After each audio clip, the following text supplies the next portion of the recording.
Hello everyone, कैसे हो आप सब। आई होप आप सब अच्छे होंगे और अपनी तैयारी अच्छे से कर रहे होंगे। हमने ये पिछली क्लास में क्या देखा, हमने अधिगम से संबंधित कुछ बातें देखी थी। उसमें हमने कहाँ तक पढ़ा था, अधिगम के स्थानांतरण तक। तो ये अधिगम की हमारी सेकंड क्लास है। इसमें हम क्या देखने वाले हैं, अधिगम स्थानांतरण के सिद्धांत। ये क्लास आप सीटेट, यूपीटेट, सुपरटेट, केवीएसपीआरटी इत्यादि के लिए ले सकते हैं। स्टार्ट करते हैं आज की अपनी क्लास। हमारा पहला टॉपिक है अधिगम स्थानांतरण के सिद्धांत। टॉपिक है हमारा अधिगम स्थानांतरण के सिद्धांत। कौन कौन से सिद्धांत हैं अधिगम स्थानांतरण के। पहला सिद्धांत है सामान्यकरण का सिद्धांत। सामान्यकरण का सिद्धांत, इसके प्रतिपादक कौन है, इसके प्रतिपादक हैं आपके चार्ल्स जूड। इस सिद्धांत का अन्य नाम क्या है, इस सिद्धांत का नाम है उभयनिष्ठ तत्व का सिद्धांत।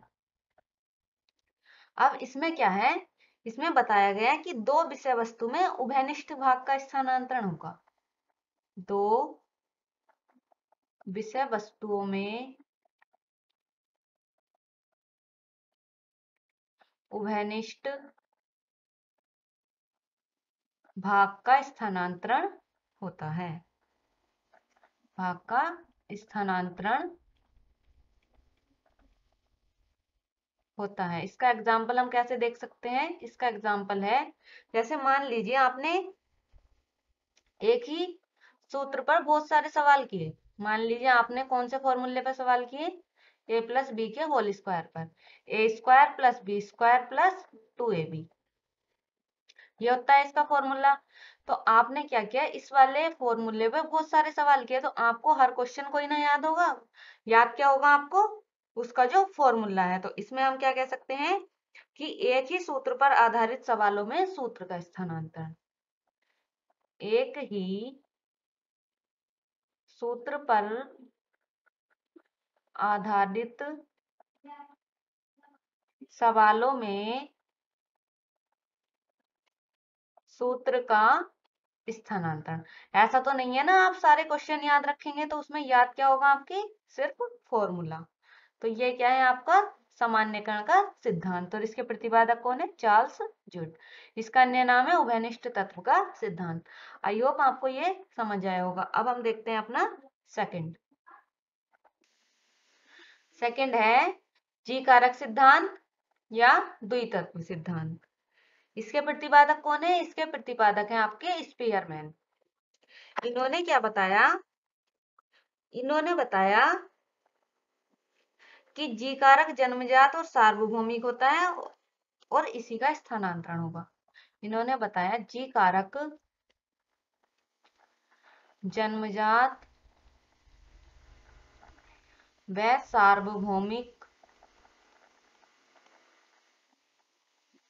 होता है, अतः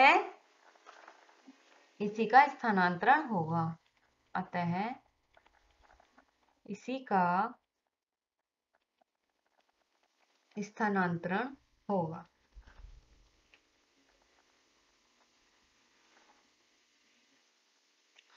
अब द्वितत्व या द्विकारक सिद्धांत भी स्पीयरमैन का है। दो कारक कौन कौन से हैं, एक होता है आपका जी कारक और एक होता है आपका एस कारक। जी कारक क्या होता है, जी कारक होता है आपका जन्मजात, और ये जो एस कारक होता है ये क्या होता है, ये होता है अर्जित। तो इसमें क्या है, जैसे मान लीजिए जी कारक क्या है, मात्रा में अलग होगा, मात्रा में अलग। और एस कारक क्या है आपका, मात्रा व प्रकार में अलग। ये क्वेश्चन एक बार आया था, मात्रा व प्रकार में अलग होता है, तो उसका आंसर होना था आपका एस कारक। आई होप आपको ये भी क्लियर हुआ होगा। नेक्स्ट हम देखते हैं,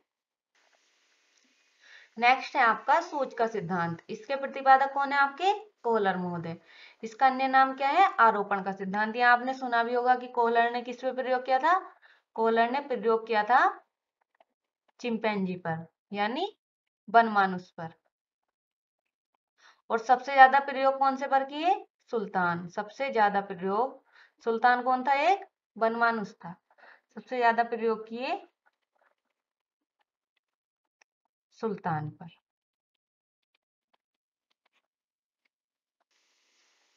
नेक्स्ट है आपका समान तत्वों का सिद्धांत। इसके प्रतिपादक कौन है? इसके प्रतिपादक हैं आपके थॉर्नडाइक महोदय। इन्होंने क्या बताया?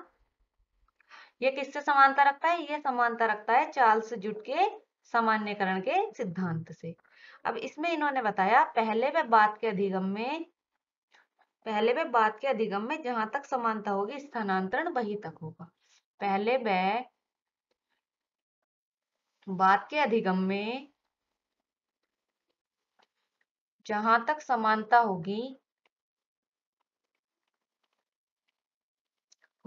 स्थानांतरण वहीं तक होगा। स्थानांतरण वहीं तक होगा। ये क्या है? ये है आपका समान तत्वों का सिद्धांत। मान लीजिए आपकी क्लास में कोई बच्चा है, आपने उसे पहले दिन क्या सिखाया? आपने उसे सिखाया ABC पहले दिन। सेकंड दिन आपने क्या सिखाया उसे? ABCD और E। तो उसे सेकंड दिन में क्या होगा? ABC उसने पढ़ा था पहले दिन भी और यहाँ भी पढ़ा, तो सिर्फ स्थानांतरण ABC तक ही होगा। ये क्या कहना चाहते हैं? इस सिद्धांत के बहाने ये कहना चाहते हैं थॉर्नडाइक महोदय। इन्होंने ऐसा बताया अपने समान तत्वों के सिद्धांत में। नेक्स्ट टॉपिक है हमारा अधिगम के वक्र। अधिगम के वक्र की अवधारणा किसने दी?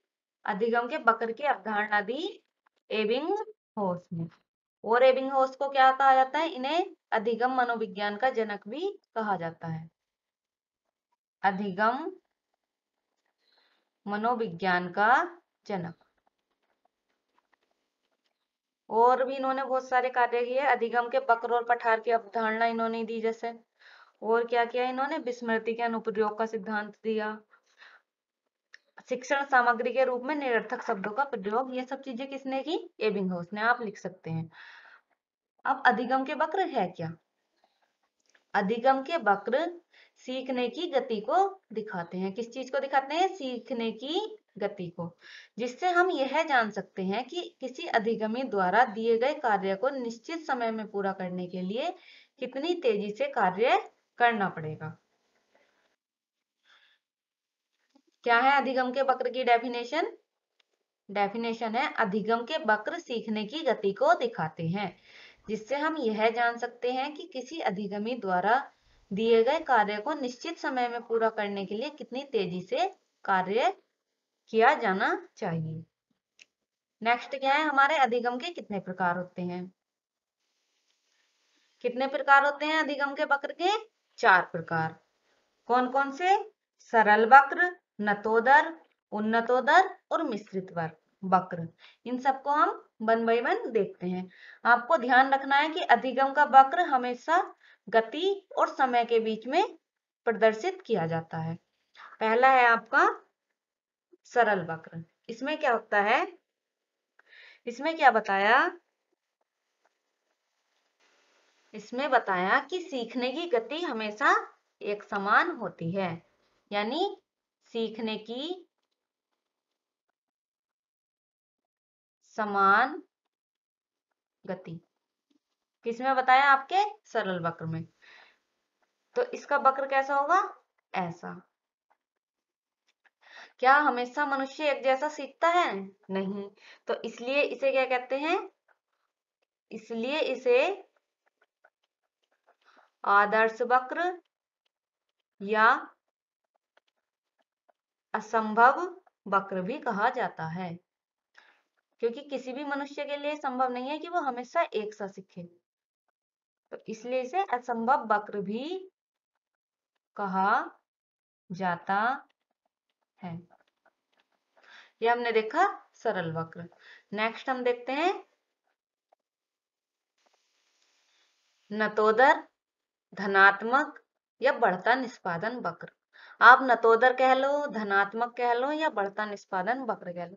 जैसा कि मैंने आपको बताया कि हमेशा वक्र किस किस के बीच खींचा जाएगा? गति और समय के बीच। इसमें क्या है कि इसमें क्या है? शुरू में क्या होगा?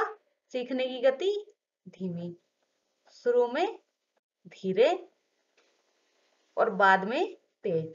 जैसे आप कैसे कह सकते हैं, जैसे आपका भी कोई एग्जाम नहीं आ रहा है तो आप क्या सोचेंगे, धीरे धीरे पढ़ लो। जैसे आपको पता चलता है कि क्या यूपी टेट का एग्जाम आने वाला है या सी टेट का एग्जाम आने वाला है तो आपकी स्पीड खुद ब खुद तेज हो जाती है। ऐसे इसमें बताया गया है। क्या है, तो इसमें बताया कि शुरू में क्या होगा, धीरे होगा, सॉरी।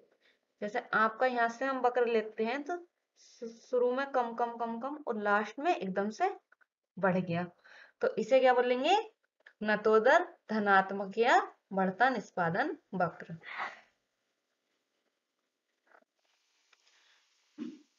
अब है हमारा उन्नतोदर ऋणात्मक या घटता निष्पादन वक्र। सेम किसका उल्टा होने वाला है, ये नतोदर का। उसमें क्या था कि आपकी बाद में स्पीड बढ़ रही थी, इसमें क्या होगा आपकी शुरू में। अब क्या है कि आपका पेपर है कोई, तो आप पढ़ रहे हो तो उस टाइम आपकी गति क्या है, पढ़ने की स्पीड क्या है आपकी, तेज है। और जैसे ही आपका पेपर हो जाता है तो उसके बाद क्या होता है, आपकी स्पीड कम होने लगती। तो इसमें क्या होगा, स्टार्टिंग में शुरू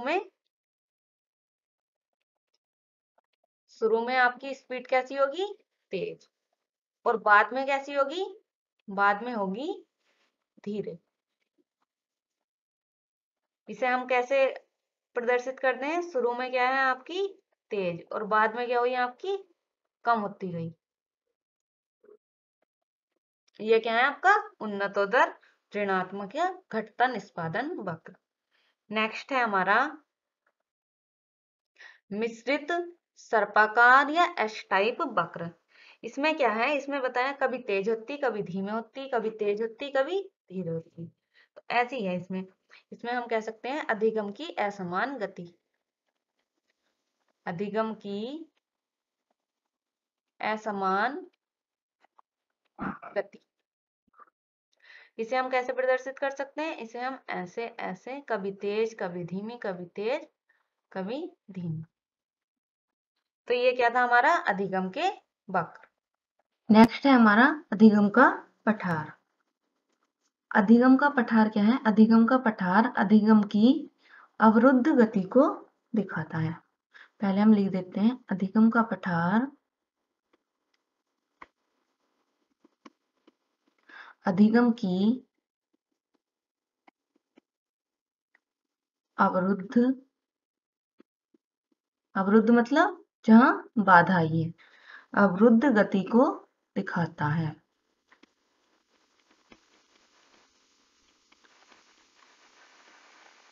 जैसे मान लीजिए क्या है, इसे हम ग्राफ के जरिए समझते हैं।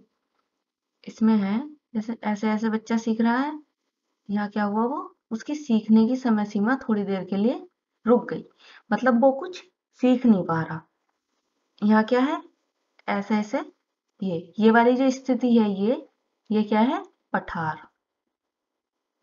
इसके बहुत सारे कारण हो सकते हैं। पठार बनने के क्या क्या कारण हो सकते हैं, हो सकता है कि नींद आ रही हो बच्चे को, या थकान हो, या क्या हो सकता है दुर्घटना हो गई हो उसकी, उसके साथ कोई दुर्घटना हो गई हो, या हो सकता है बच्चे की रुचि नहीं हो। ये सब क्या है, अधिगम के पठार के कारण। नेक्स्ट है हमारा अधिगम के पठार की विशेषताएं। अब अधिगम का पठार बनना कोई बुरी बात नहीं है। ये क्या है, इसकी विशेषताएं लिख देते हैं पहले। यह क्या है, यह एक सामान्य प्रक्रिया है, यह एक सामान्य प्रक्रिया है। सेकंड विशेषता क्या है इसकी, यह हमेशा वक्र पर बनता है, यह हमेशा वक्र पर बनता है। नेक्स्ट क्या है, सबसे इंपॉर्टेंट बात यह है इसकी कि पठार अवरोध या रुकावट प्रकट करता है, न कि समाप्ति। पठार रुकावट या अवरोध प्रकट करता है, न कि समाप्त।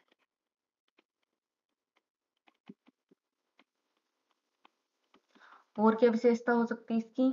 पठार कोई अपराध या गलती नहीं है। यह क्या है? एक सार्वभौमिक प्रक्रिया है, मतलब सभी बनाते हैं। आप लिख सकते हैं, नोट कर सकते हैं। पठार सभी बनाते हैं, अतः यह क्या है? एक सार्वभौमिक प्रक्रिया है। नेक्स्ट जो लेंगे हम लेंगे अधिगम पठार दूर करने के उपाय। उपाय क्या हो सकते हैं इन्हें? अधिगम के पठार को दूर करने के उपाय क्या क्या हो सकते हैं? रुचि जागृत हो जाए, यानी रुचि जागृत करना। और क्या हो सकते हैं? शिक्षण विधि बदलना, शिक्षण विधि बदलना। और क्या हो सकते हैं? जैसे पर्याप्त आराम करना,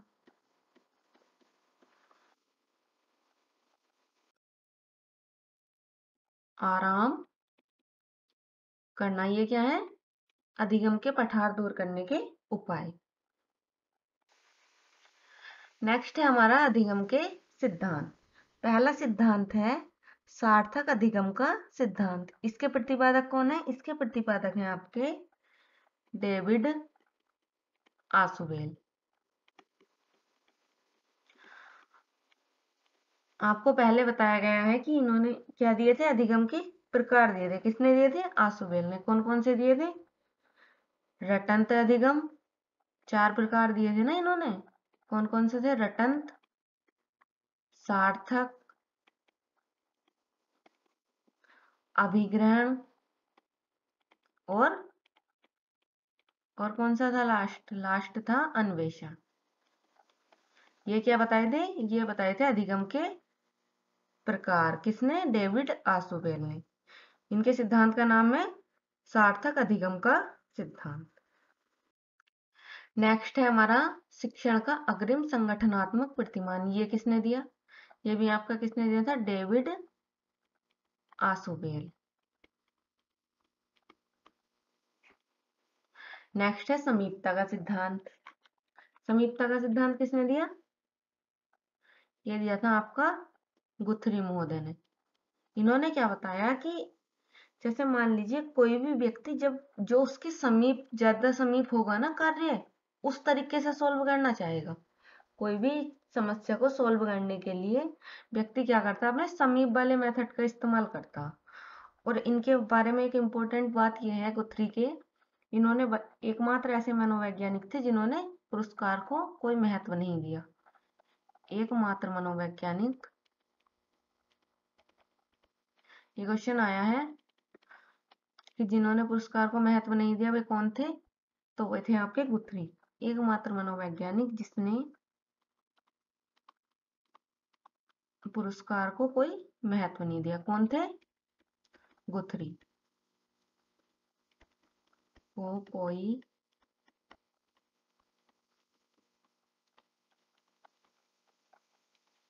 महत्व नहीं दिया। नेक्स्ट है चिन्ह अधिगम का सिद्धांत। ये किसने दिया? ये दिया आपके टॉलमैन ने। इन्होंने इस सिद्धांत में बताया कि अगर कोई व्यक्ति है उसे नहीं पता कि आम किस चीज का है, आम किसे कहते हैं, तो उसे क्या करना है? आपको सिंपल सा आम दिखा देना है, तो उससे उसे पता चल जाएगा कि ये व्यक्ति आम को बोल रहा है। इन्होंने चिन्ह को ज्यादा महत्व दिया। और टालमैन के बारे में एक और इम्पोर्टेंट चीज है, इन्होंने क्या बताया? शिक्षण की अवस्थाएं। शिक्षण की अवस्थाएं किसने बताई? टालमैन महोदय ने। किसने दी है? टॉलमैन। कितनी अवस्थाएं दी शिक्षण की? इन्होंने शिक्षण की दी हैं 3 अवस्थाएं। कौन कौन सी हैं 3? फर्स्ट है शिक्षण पूर्व अवस्था, शिक्षण पूर्व अवस्था। सेकंड है आपकी अंत्य क्रियात्मक अवस्था, अंत्य क्रियात्मक अवस्था।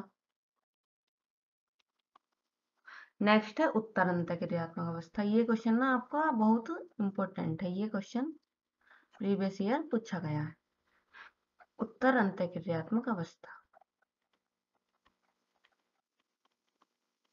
उत्तर अंतःक्रियात्मक अवस्था।